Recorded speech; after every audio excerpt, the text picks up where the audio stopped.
پتنگ جو ہے یہ پتنگ اڑانا ناجائز اور گناہ ہے. اور دیکھیے احکام شریعت سرکار اعلیٰ حضرت کی کتاب ہے, اس کتاب کے صفحہ 45 پر لکھا ہے پتنگ اڑانا ناجائز اور گناہ ہے. آئی بات سمجھ میں؟ اور پتنگ کے متعلق سرکار اعلیٰ حضرت نے مسئلے بیان کیے کہ پتنگ اڑانا تو ناجائز ہے, اور جو لوٹتے ہیں نا یہ حرام ہے. منجا لوٹنا یہ حرام ہے. اگر کسی نے لوٹ لیا مانجا لوٹ لیا, لوٹتے ہیں نوجوان ہمارے, تو اس کا حکم کیا جانتے ہیں آپ؟ شریعت میں اس کا حکم یہ ہے کہ جس کا مانجا ہے اس کو لوٹانا واجب. آپ نے لوٹ لیا, بھائی کس کا ہے؟ اچھا یہ نہیں معلوم کہ کس کا ہے, تو اب آپ کے اوپر واجب ہی کہ وہ مانجا پکڑے اور پورے حسن باغ میں چلاتے ہوئے گھومے, بھائی یہ کس کا ہے, یہ کس کا ہے, یہ کس کا مانجا ہے. کوئی کر سکتا ہے سر؟ کوئی کر سکتا ہے کیا؟ اور جب نہیں کر سکتا تو لوٹنا نہیں ہے, کیونکہ لوٹا تو اب واجب ہے کہ جس کا جو اس کا مالک وہاں تک پہنچا. اچھا چلا چلا کے تھک گیا تو اس کا مالک ہی نہیں ملا, اپنے پاس رکھا رہا, ایک مدت گزر گئی کوئی اس کا مالک نہیں آیا, تو پھر حکم یہ ہے کہ اگر وہ غنی ہے تو کسی فقیر کو دے, اور خود ہی فقیر ہے تو اپنے استعمال میں لائے.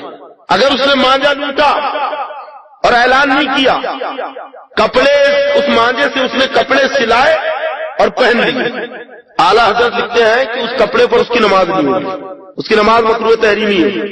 یہ کیونکہ لوٹ کا مال تھا, حرام کا مال تھا. آئی بات سمجھ میں؟ تو اتنی برائی ہے اس کے اندر. اور نوجوانوں کی جو پتنگ ہے نا, یہ اس کی ہسٹری آپ کو پتا ہے, میرے پاس میں لٹریچر ہے, نیٹ پہ بھی اویلیبل ہے, آپ کو مل جائے گا, کتابیں بھی ہیں.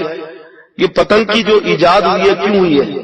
1700 عیسوی میں ایک آدمی تھا, میں اس کا نام نہیں بتاؤں گا, اس نے 1700 عیسوی میں جب مغلوں کا زمانہ تھا, اس نے رسول پاک صلی اللہ تعالی وسلم کی بہت ہی گندی اور بےہودہ گستاخی کی تھی, اور حضرت فاطمہ الزہرا سرکار کی چہیتی بیٹی ان کی بھی گستاخی کی. تو مغلوں کا جو گورنر تھا اس شہر میں, تو اس نے اس کو سزائے موت دی. اس کی قوم کے لوگ آئے, اس کے ہم مذہب کا نہیں, اسے مارو مت, لیکن انہوں نے کہا نہیں, اس نے میرے آقا کی گستاخی کی, اس کے مصطفیٰ جوش مارا, قتل کر دیا. اس کی قوم کے لوگوں نے آگے چل کے بعد میں اس کے نام پر کتابیں لکھی, اسے شہید گھوشت کر دیا. کیا کہا؟ کس کو؟ گستاخ کو, جس نے آقا کی گستاخی کی, کہا یہ شہید ہے. اور اس کی سمادھی اسمارٹ اس کا ایک بنا دیا, اس کی زیارت کو جانے لگے, اور پھر اس کے نام کو زندہ رکھنے, اس کو امر رکھنے کے لیے انہوں نے پتنگ بازی ایجاد کی اس کے نام پر. یہ پتنگ جو اڑائی جاتی ہے نا, گستاخ رسول کے نام پر اڑائی جاتی ہے, اس کے نام کو زندہ رکھنے, کہ جیسے پتنگ ہوا میں بلند ہے تو اس سے کہہ رہے ہیں کہ تو بھی بلند ہو گیا. مادہ یعنی سوچو تو مسلمانوں کتنا بڑا, ہمیں تو بالکل ہاتھ ہی لگانا چاہیے. گستاخ رسول کی یاد میں اڑائی جاتی ہے, انشاءاللہ کوئی بھی نوجوان نہیں اڑائے گا.